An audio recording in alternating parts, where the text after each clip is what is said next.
अस्थाई जटिल बुद्धि से ही मात्र मुक्ति महानिर्माण मोक्ष चाहिए जीवित ही हमेशा के लिए तो सिर्फ अस्थाई जटिल बुद्धि को ही निष्क्रिय कर खुद से निष्पक्ष होकर खुद के स्थायी स्वरूप से रूबरू हो सकता है। प्रत्येक बुद्धि के साथ खुद को समझने के लिए संपूर्ण तौर पर विकलांग है और खुद के स्थायी स्वरूप से रूबरू होने पर जीवन व्यापन करने के लिए संपूर्ण तौर पर विकलांग हो जाता है, क्योंकि सिर्फ बुद्धि से बुद्धिमान होकर जिया जाता है। दोनों पहलू में से सिर्फ एक पहलू में संपूर्ण रूप से रह सकता है। अगर मैं सिर्फ इकलौता ऐसा हूँ सारी कायनात में जब से इंसान अस्तित्व में आया है तब से लेकर अब तक, तो मेरा गुरु सारी सृष्टि में कोई खास चीज़ ही होगी। जो वस्तु मेरे पास है ब्रह्मांड में और कहीं नहीं, जिनका मुख्य चर्चित स्लोगन था साहिब जी जैसा कहीं हो ही नहीं सकता, सच झूठ का पूरा ज्ञान था। पर गुरु मर्यादा एक ऐसी प्रथा है, मान्यता परंपरा नियम के रूप में स्थापित करना पड़ता है। मैंने सिर्फ गुरु से असीम प्रेम किया था लगातार, इसलिए प्रेम मर्यादा मान्यता परंपरा नियम का पूरी तरह से खंडन उल्लंघन करता है। इश्क की एक ऐसी आग है, पहले खुद के अस्थायी तत्व गुण जलाकर राख करने पड़ते हैं, खुद अस्थायी जटिलपन को मिटाना पड़ता है, फिर खुद से निष्पक्ष होकर खुद के स्थायी स्वरूप से रूबरू होता है और हमेशा के लिए यथार्थ में रहता है। द्वारा सामान्य व्यक्तित्व में आ ही नहीं सकता, क्योंकि सभी विकल्पों को बंद किया होता है। खुद की अस्थायी जटिल बुद्धि से बुद्धिमान होकर मेरे गुरु ने अस्थायी समस्त नत विशाल भौतिक सृष्टि में स्थापित किया है और मैंने खुद की अस्थायी जटिल बुद्धि को संपूर्ण रूप से निष्क्रिय कर खुद से ही निष्पक्ष हुआ हूँ। खुद से रूबरू होने के लिए मेरे इश्क ने खुद की अस्थायी जटिल बुद्धि को ही निष्क्रिय कर खुद से निष्पक्ष कर खुद से रूबरू करवाया और गुरु ने दीक्षा दे शब्द प्रमाण में बंद कर तर्क तथ्यों से वंचित कर अंधभक्त समर्थक जुटाकर साम्राज्य खड़ा कर प्रसिद्धि प्रतिष्ठा शोहरत दौलत बेग में ही डूब गया, जिससे अहम घमंड अहंकार के कारण अस्थायी कल्पना से खुद में प्रभुत्व के अहियाम में है। मेरे सिद्धांतों के आधार पर अस्थायी सूक्ष्मता से विशालता की ओर जाने के लिए समय अस्तित्व में आया है। जब विशालता से सूक्ष्मता में आते हैं, समय का अस्तित्व खत्म हो जाने से मूलता का आकर्षण बल ही काफी है। जैसे ऊपर बाल फेंकने के लिए बल की जरूरत है पर वापस आने के लिए समय न्यून हो जाता है, वैसे ही विशालता की ओर बढ़ने के लिए कृत संकल्प विकल्प सोच विचार चिंतन मनन समय की जरूरत है। पर खुद के स्थायी स्वरूप से रूबरू होने के साथ ही समय का अस्तित्व ही खत्म हो जाता है। जो खुद को समझकर खुद की बुद्धि को निष्क्रिय किए बगैर खुद से निष्पक्ष नहीं हुआ और खुद के स्थायी स्वरूप से रूबरू नहीं हुआ, वो कुछ भी कर रहा है मेरे सिद्धांतों के आधार पर वो सिर्फ जीवन व्यापन इच्छा आपूर्ति के लिए ही कर रहा है और कुछ भी नहीं कर रहा। सबसे बड़ी अस्थायी जटिल बुद्धि की वृत्ति अकक्ष सिर्फ प्रसिद्धि प्रतिष्ठा शोहरत दौलत बेग ही है, उसी में खोकर ही मर जाता है। मेरे गुरु के प्रवचनों की प्रत्येक बात का मैं हृदय गंभीरता दृढ़ता से अनुकरण करता था, अपने भीतर उतार कर चलने के साथ खुद को समझने की कोशिश करता था। मैं हमेशा इस बात पर गौर करता था कि गुरु ये बोलता था कि विरला कोई मेरी हमेशा उस गंभीरता थी। शायद गुरु की बातें सिर्फ कहने तक सीमित थी, कई कारण हो सकते हैं। मेरी उस पर पूरा उतरने की कोशिश थी। मेरा गुरु ब्रह्मचर्य के साथ सर्वश्रेष्ठ इंसान होने के साथ सभी धर्म मजहब संगठन का पूरे ज्ञान के धनी थे, अपने माता पिता के सबसे अधिक सपूत थे, अपने गुरु के सर्वश्रेष्ठ शिष्य थे, अपनी 20 लाख संगत के सर्वश्रेष्ठ गुरु हैं। पर मैंने रब शब्द से भी करोड़ों गुना अधिक ऊंचा सच्चा माना था कि सामान्य व्यक्तित्व में ही उनका बर्ताव ही ऐसा था। मेरे दृष्टिकोण से सामान्य व्यक्तित्व ही ऊंचा सच्चा है अगर वो निर्मल है तो, क्योंकि उसमें खुद के स्थायी स्वरूप से रूबरू होने की संभावना दर्शाती हैं। पर गुरु दीक्षा के साथ ही शब्द प्रमाण से वो सब असंभव सा प्रतीत होने के पीछे का कारण सिर्फ यह है कि तर्क तथ्य से वंचित होकर सिर्फ एक तोता सा बनकर रह जाता है, समझने की क्षमता खो देता है, बौखला जाता है, फिर मरने मारने पर उतारू हो जाता है, जिसमें गुरु का प्रत्यक्ष ही साम्राज्य खड़ा होकर प्रसिद्धि प्रतिष्ठा शोहरत दौलत बेग मिल जाता है। स्वाभाविक अस्थायी जटिल बुद्धि से बुद्धिमान होने पर अस्थायी तत्वों का संपूर्ण खजाना मिल जाता है। उसी से बुद्धि की कल्पना से खुद में प्रभुत्व समझना एक मानसिक रोग है जिससे कोई भी जीवित निकल ही नहीं सकता। गुरु लोगों की यह वृत्ति में शामिल है, वो सारी दुनिया को अज्ञानी मानने के पीछे उनकी अस्थायी जटिल बुद्धि की कल्पना की मान्यता होती है, क्योंकि उन्होंने अस्थायी जटिल बुद्धि से बुद्धिमान होकर खुद को अस्थायी तत्वों गुणों वाली सृष्टि में खुद को स्थापित किया होता है। मैंने गुरु से असीम प्रेम इश्क करके खुद का अस्तित्व खत्म करके खुद को समझकर खुद ही खुद की बुद्धि को निष्क्रिय करके खुद से निष्पक्ष होकर खुद के स्थायी स्वरूप से रूबरू होकर यथार्थ में हूँ हमेशा के लिए जीवित ही। जो कोई भी किसी भी काल युग में नहीं कर पाया वो सब कुछ सिर्फ एक पल में किया है, खुद को समझकर दूसरा कोई समझ पाए सदियाँ युग भी कम है, अतीत गवाह है। खुद से निष्पक्ष होकर खुद के स्थायी स्वरूप से रूबरू होकर यथार्थ में रहना क्या होता है, बुद्धि से बुद्धिमान होकर तो कोई सोच ही नहीं सकता है। अस्थायी जटिल बुद्धि से बुद्धिमान होकर जो अनेक अतीत की विभूतियों ने लिखा है, आपने ग्रंथ पोथी पुस्तकों में वर्णित किया है, वैसा बिल्कुल भी नहीं है।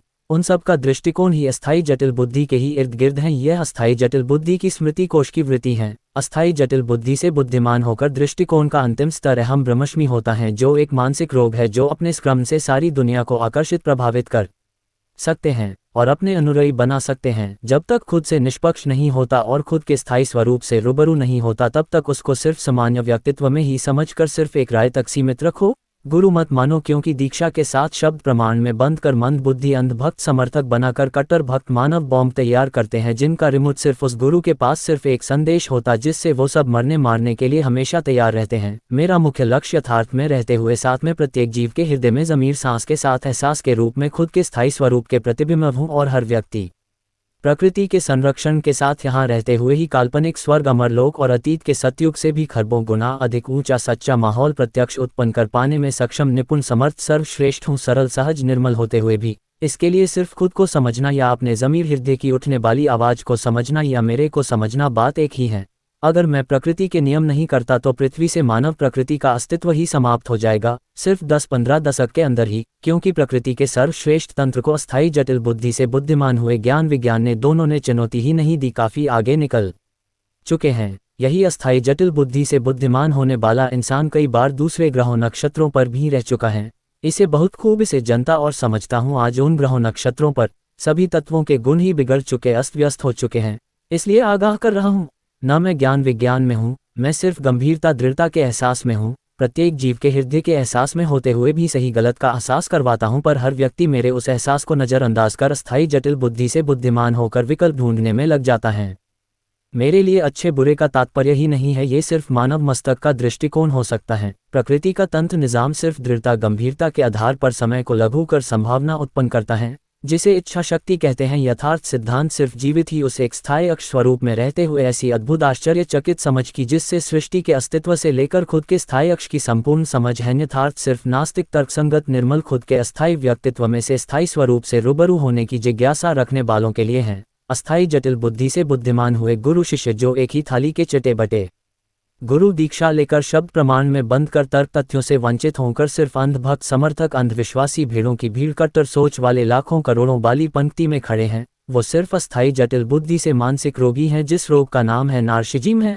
उनके लिए तो बिल्कुल भी नहीं है, जिनकी सरल सहज निर्मल बात ही समझ नहीं आती कि आत्मा परमात्मा सिर्फ इंसान की ही अस्थायी जटिल बुद्धि की उपज है। शेष सब करोड़ों अनेक प्रजातियां सृष्टि में उपस्थित हैं, जो प्रकृति जीवन जी रही हैं, सिर्फ एक इंसान प्रजाति को छोड़कर जो प्रत्येक युग काल में हमेशा भ्रमित रहा और दूसरा प्रकृति को भी दूषित करता रहा। मेरे सिद्धांतों के आधार पर कोई भी सरल सहज निर्मल व्यक्ति खुद को समझकर खुद से निष्पक्ष होकर खुद के स्थायी स्वरूप से रूबरू हो जीवित ही हमेशा के लिए यथार्थ में रह सकता है। बिल्कुल ही कुछ करने को है ही नहीं, सिर्फ एक पल की समझ की दूरी है। दूसरों के लिए तो युगों सदियों से उत्सुक जिज्ञासु रहा है। अस्थायी जटिल बुद्धि से बुद्धिमान होकर सिर्फ खुद के स्थायी स्वरूप से रूबरू होने की जिज्ञासा ही नहीं पनपी एक पल के जब से अस्तित्व में आया है, और कुछ मिला ही नहीं आज तक, आज भी खोज जारी है।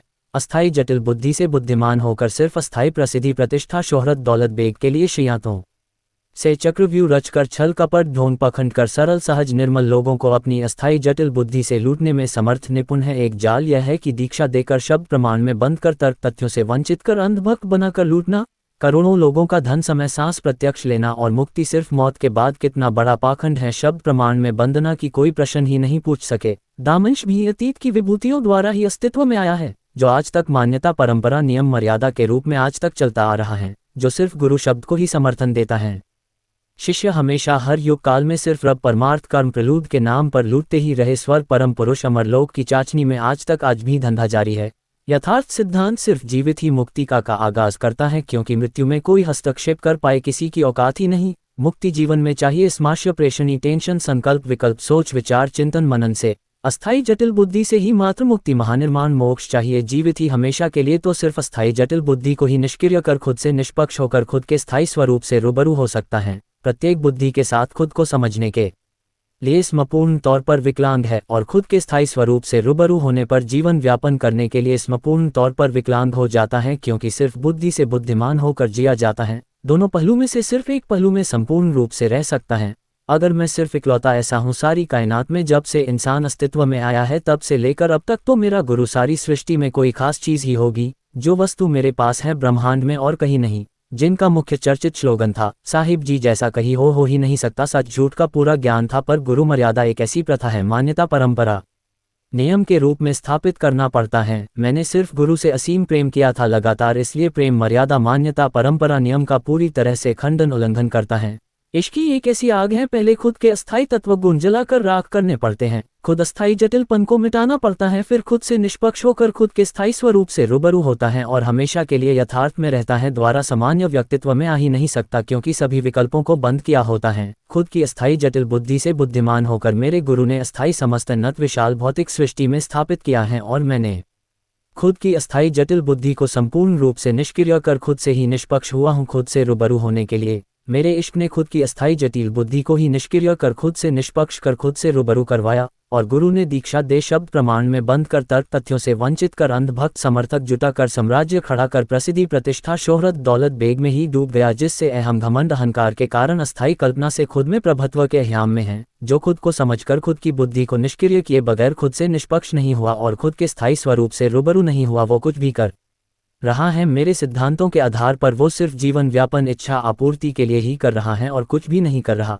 सबसे बड़ी अस्थायी जटिल बुद्धि की वृत्ति अकक्ष सिर्फ प्रसिद्धि प्रतिष्ठा शोहरत दौलत बेग ही है, उसी में खोकर ही मर जाता है। मरे सिद्धांतों के आधार पर अस्थायी सूक्ष्मता से विशालता की ओर जाने के लिए समय अस्तित्व में आया है। जब विशालता से सूक्ष्मता में आते हैं, समय का अस्तित्व खत्म हो जाने से मूलता का आकर्षण बल ही काफी है। जैसे ऊपर बाल फेंकने के लिए बल की जरूरत है, पर वापस आने के लिए समय न्यून हो जाता है, वैसे ही विशालता की ओर बढ़ने के लिए कृत संकल्प विकल्प सोच विचार चिंतन मनन समय की जरूरत है, पर खुद के स्थायी स्वरूप से रूबरू होने के साथ ही समय का अस्तित्व ही खत्म हो जाता है।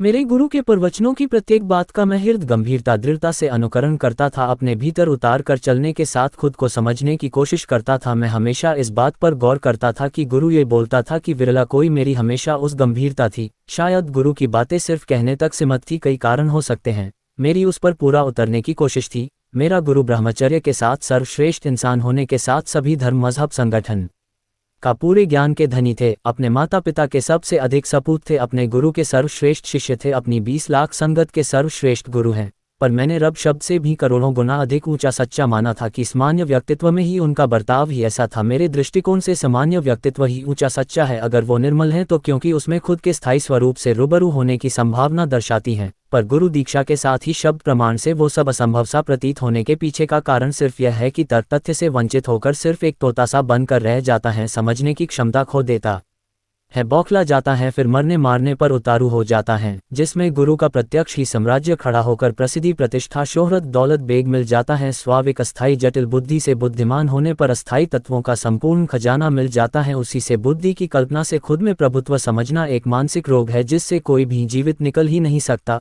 गुरु लोगों की यह वृत्ति में शामिल है, वो सारी दुनिया को अज्ञानी मानने के पीछे उनकी अस्थायी जटिल बुद्धि की कल्पना की मान्यता होती है, क्योंकि उन्होंने अस्थायी जटिल बुद्धि से बुद्धिमान होकर खुद को अस्थायी तत्वों गुणों वाली सृष्टि में खुद को स्थापित किया होता है। मैंने गुरु से असीम प्रेम इश्क करके खुद का अस्तित्व खत्म करके खुद को समझकर खुद ही खुद की बुद्धि को निष्क्रिय करके खुद से निष्पक्ष होकर खुद के स्थायी स्वरूप से रूबरू होकर यथार्थ में हूँ हमेशा के लिए जीवित ही। जो कोई भी किसी भी काल युग में नहीं कर पाया वो सब कुछ सिर्फ एक पल में किया है। खुद को समझकर दूसरा कोई समझ पाए सदियां युग भी कम है, अतीत गवाह है।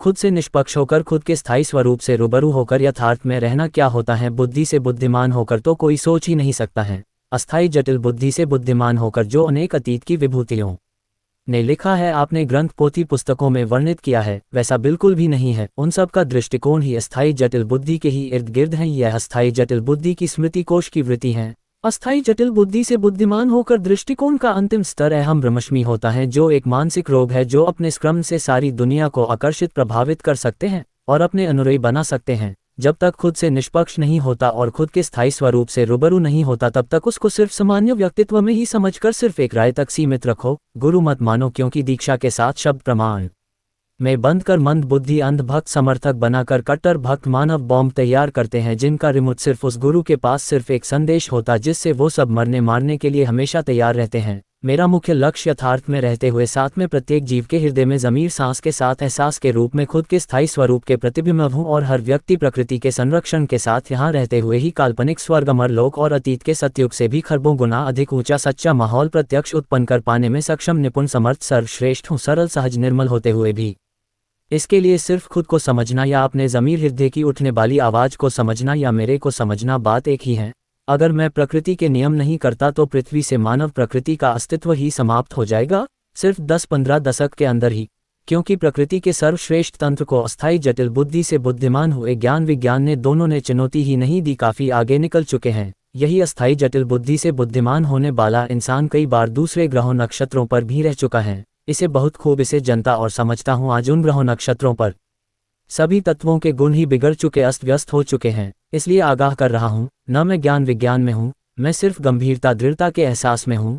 प्रत्येक जीव के हृदय के एहसास में होते हुए भी सही गलत का एहसास करवाता हूँ, पर हर व्यक्ति मेरे उस एहसास को नज़रअंदाज कर अस्थायी जटिल बुद्धि से बुद्धिमान होकर विकल्प ढूंढने में लग जाता है। मेरे लिए अच्छे बुरे का तात्पर्य ही नहीं है, ये सिर्फ मानव मस्तक का दृष्टिकोण हो सकता है। प्रकृति का तंत्र निजाम सिर्फ दृढ़ता गंभीरता के आधार पर समय को लघु कर संभावना उत्पन्न करता है, जिसे इच्छा शक्ति कहते हैं। खुद के अलावा प्रत्येक दूसरी चीज वस्तु शब्द जीव सिर्फ स्वार्थ हित साधने की वृत्ति के साथ होता है। अस्थायी तत्वों गुणों वाली सृष्टि में खुद को स्थापित करने के लिए वैसा ही व्यक्तित्व अपनाना बेहतर है।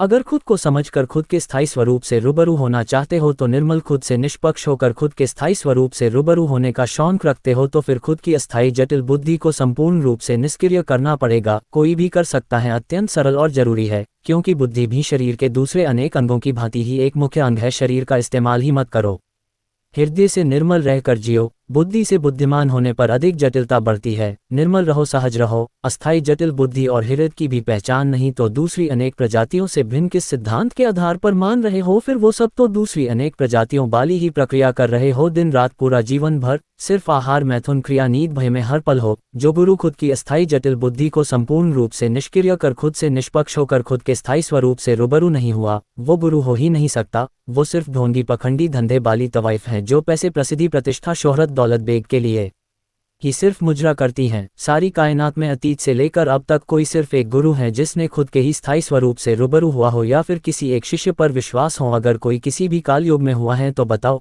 किसी भी धर्म मजहब संगठन का इतिहास उठाकर पढ़कर प्रमाण के बगैर सिर्फ मान्यता परंपरा नियम मर्यादा के साथ चलने वाला सिर्फ सफेद झूठ होता है, जिसका आधार सिर्फ अस्थायी जटिल बुद्धि से बुद्धिमान हुए चंद चालक होशियार लोगों की कल्पना कहानियां किससे होते हैं। खुद से निष्पक्ष नहीं तो अस्थायी जटिल बुद्धि से बुद्धिमान होने पर अस्थायी जटिल बुद्धि की पक्षता जटिलता अधिक होती है और विवेकता के लिए समय लघु हो जाता है। अधिक जटिलता मानसिक रोग है जिसका नाम है नार्सिसिज्म, जो दूसरे लाखों करोड़ों का स्क्रिमिक कर अंध कट्टर मंद बुद्धि समर्थक पैदा करता है। दीक्षासी को प्रथा के साथ शब्द प्रमाण स्क्रिम कर तर्क तथ्यों से वंचित कर मानव बॉम्ब तैयार करने की एक प्रक्रिया है जो रिमोट से नहीं सिर्फ गुरु के एक आदेश से फटने को हमेशा व्याकुल रहते हैं। तात्पर्य मर मिटने के लिए या दूसरों मार मिटाने को गुरु सेवा के रूप में वर्णित किया गया है। जिसके पास यह विचारधारा है उसको गुरुमुख शब्द से उच्चारण किया जाता है। सब कुछ पहले से विशेष संगठन में हो रहा है। ऐसे सभी धर्म मजहब संगठन को निष्कासित करना अति आवश्यक अनिवार्य है, जिससे मानव प्रजाति को संरक्षण और विज्ञान को भी किसी हद तक सीमित रखना अति आवश्यक अनिवार्य है कि प्रकृति को संरक्षण मिल सके। क्योंकि जल वनस्पति वायु अंतरिक्ष को भी अधिक नुकसान दूषित करने के पीछे विज्ञान का अधिक प्रयोग करना है। खुद को समझकर खुद से ही निष्पक्ष होकर खुद के स्थायी स्वरूप से रूबरू होकर अस्थायी समस्त उन्नत विशाल भौतिक सृष्टि से लेकर उन्नत सूक्ष्मता की भी प्रत्यक्ष निष्पक्ष समझ रखते हुए ही तो यथार्थ में रहता है, तो उससे कुछ छुपा ही नहीं होता। अणु से लेकर उन्नत में समाहित होते हुए भी सिर्फ उस एक स्थायी अक्ष स्वरूप में होता है। सिर्फ एक से अनेक दर्शनीय होने वाली अस्थायी जटिल बुद्धि से बुद्धिमान होने वाली है। इसको निष्क्रिय कर दो, दूसरा कुछ नहीं। ये सबसे बड़ा भ्रम है जिसमें सारी कायनात ही भ्रमित है जब से इंसान अस्तित्व में आया है।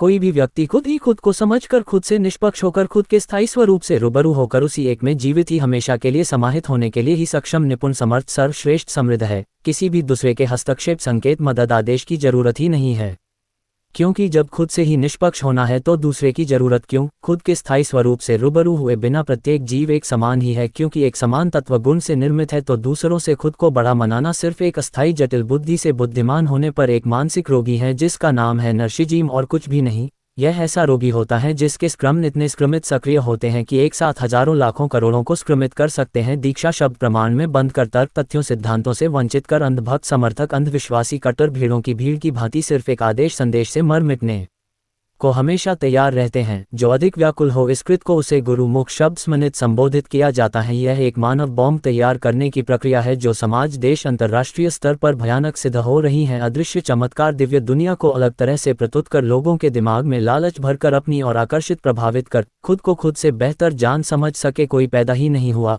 खुद से बेहतर कोई खुद का गवाह है ही नहीं कोई सारी कायनात में। तो फिर जो भी किया उस समय की जरूरत थी, क्या अच्छा क्या बुरा, आप खुद के कारण प्रकृति द्वारा संभावना उत्पन्न हुई तो आप कर्म कौन सा हुआ? अगर ऐसा सब संभव होता तो कोई मरता क्यों? क्योंकि सांस भी तो अपनी मर्जी से लेता। जो भी होता है जैसा भी होता वो सब प्रकृति के सर्वश्रेष्ठ निजाम तंत्र से ही होता। अगर पिछले पल जो हुआ वो नहीं होता तो अब नहीं होता।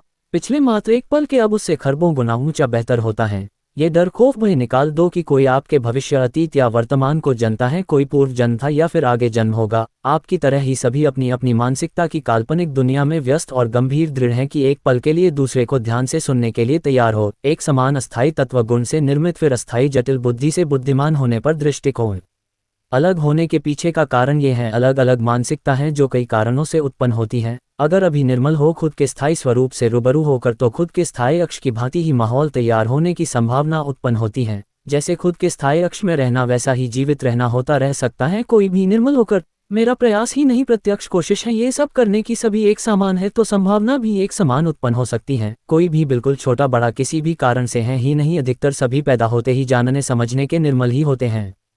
उसके बाद ही उनसे बड़े मान्यता परंपरा नियम मर्यादा उन पर निर्धारित कर उनमें कचरा भर देते हैं, उनका प्राकृतिक जीवन अस्त व्यस्त कर देते हैं, अपने जैसा बनाने में कोई भी कसर बाकी नहीं छोड़ते। ऊपर से मान्यता वाले स्थल पर और उन स्थलों के निर्मित काल्पनिक चरित्र की काल्पनिक कहानियों उपन्यासों नाटकों से उनकी अस्थायी जटिल बुद्धि में पुष्टिकरण के साथ स्थायी कर देते हैं। यहाँ से उनके लिए बाहर निकलना अत्यंत मुश्किल हो जाता है। बस यही अस्थायी जटिल बुद्धि से बुद्धिमान होने पर यही तंत्र पीढ़ी दर पीढ़ी काम करता है और सदियों युगों तक काम करता है, जिस कोई भी किसी भी युग काल में इस क्रम से उबर नहीं पाता और इसी का नाम है मान्यता। सिर्फ एक अतीत के अस्थायी जटिल बुद्धि से बुद्धिमान हुए चालक होशियार शैतान शातिर बदमाश व्यक्ति द्वारा संचालित मान्यता है जो आज तक प्रसंगित रूप से सदियों से चली आ रही हैं, जो एक कुप्रथा सिद्ध हो रही है अब। अगर सदियों पुरानी सभ्यता में रहना पसंद नहीं करते तो सदियों पुरानी मान्यता परंपरा नियम मर्यादा के साथ बढ़ावा देने का तात्पर्य क्या है, जबकि प्रकृति के तंत्र के आधार पर मस्तिष्क आधारित है और निरंतर पल पल अपडेट हो रहा कुदरत का निजाम तंत्र हमेशा वर्तमान में ही नहीं सिर्फ अब के एक पल में रखने के आधार पर आधारित संभावनाएं उत्पन्न करता है।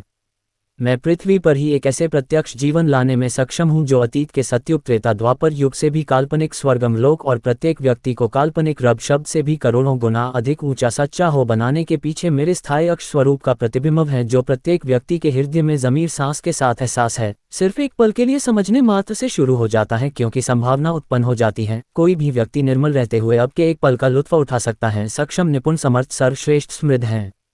यहाँ पर पिछले एक पल का अस्तित्व खत्म हो जाता है। अब का एक पल इतना अधिक ऊंचा सच्चा है कि पिछले पल से करोड़ों गुना ऊंचा बेहतर है। तो कहा एक पल भी है संकल्प विकल्प सोच विचार चिंतन मनन करने के लिए।